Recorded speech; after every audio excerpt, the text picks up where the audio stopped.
Africa, the continent of Islam, right? The Muslim continent. Um, I know you've taught a lot of history courses around the world as well, and you're currently working on a history book, and you also write poetry in the Urdu language, and I see you admire Mir and Ghalib and Iqbal, which I think anyone that's interested in Urdu admire those people, and you live with your family in London. What's your book's name, and when is it going to be on the shelves? There is a working title I have for the book, which is Islam's War on Terror. Okay, There is a war on terror which has been going around, or which has been going on since last 20 years.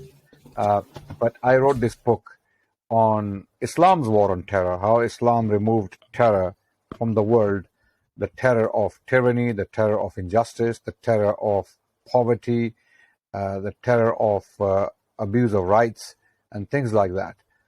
So I talk about how Islam expanded as a political power and how it was established, and then what was the behavior of early Muslims and later generations, of course, towards the other. The other, when I say the other, I mean the vanquished people who were conquered by the Muslims in the first century of Islam. So the book pretty much talks about how Muslims took all these large chunks of land, and why was the conquest so rapid, what caused this speed to occur, and how did the Muslims treat the other when people did come under the Muslim domain, when people were ruled by the Muslims, early Muslims, and then later generations.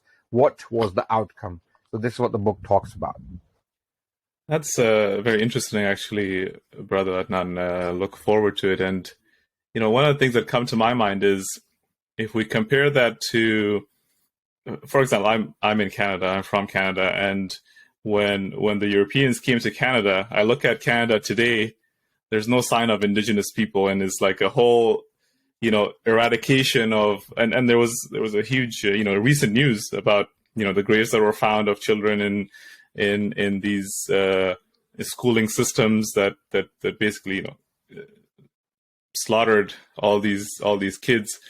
I look at the difference between how Europeans came, for example, to Canada, and kind of the diminishing indigenous culture, and versus Mali, for example, where Muslims went there, like 95% of indigenous population is now Muslim. It's a totally different drastical change.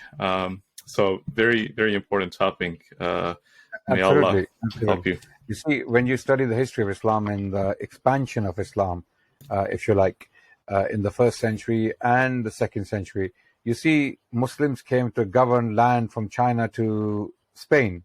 This was a large chunk of land ruled by one group of people, governed by one ideology. And this was the largest chunk of land ever taken by one group of people to date. The Muslims surpassed the conquests of Alexander the Great and other Roman emperors, let's say, who lived before Islam.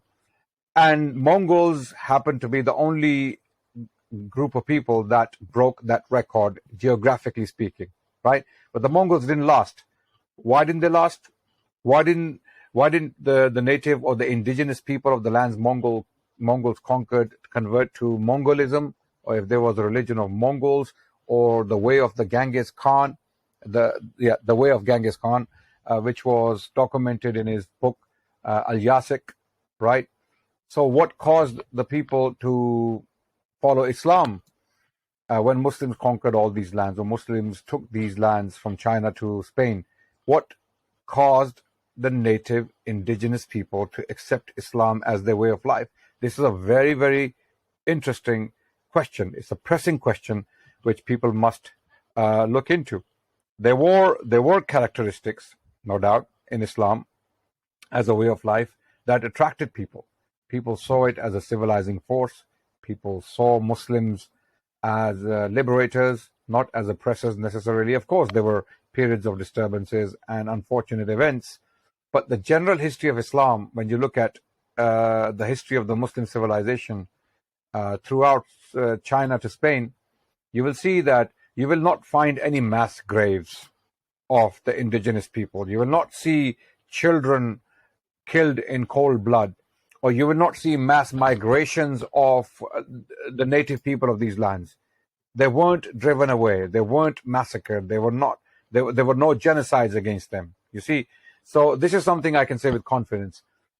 As I said earlier, there were unfortunate events, but they were very, very exceptional. The general behavior of the Muslims when they ruled foreign lands, they were very upright. Generally speaking, justice prevailed. People lived in harmony. Muslims, Jews, and Christians coexisted predominantly throughout the Muslim lands. There were again periods of disturbances like the Crusades. Okay, there were some pogroms against the Jewish people. Again, you can count them on your one hand. Let's say 2 or 3 examples I can give you from the Muslim history where when the Jewish people were actively persecuted. But these persecutions were periodical. There were exceptions. But when you look at the Jewish history throughout the Muslim lands, for over 1,000 years, Muslims and Jews coexisted perfectly well, and the Jewish people flourished. So a lot of these things need to be discussed more and more so that we can do away with this rhetoric and this narrative that Islam somehow oppressed the other people who were conquered by early Muslims, and these people were broken, their indigenous cultures were completely decimated, or things like that. For example, you hear very often when you see pseudo-intellectuals or pseudo-historians speaking on mainstream channels, unfortunately, in India or in Western countries. So these notions need to be challenged more and more. That's why we need more Muslim historians, more Muslim scholars and intellectuals who study our history. From China to Spain, we need scholars who specialize in regions, in languages, in cultures, in history of science, history of our monuments, history of our manuscripts, and the list goes on. This is what we need.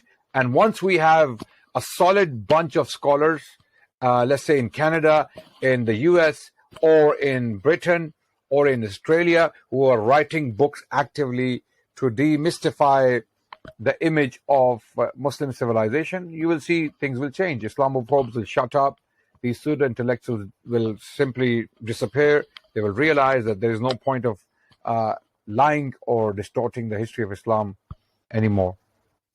Absolutely. I mean, that's the perfect, let's say, advertisement for the group that we've launched at i3 Institute called Muslim Legacy.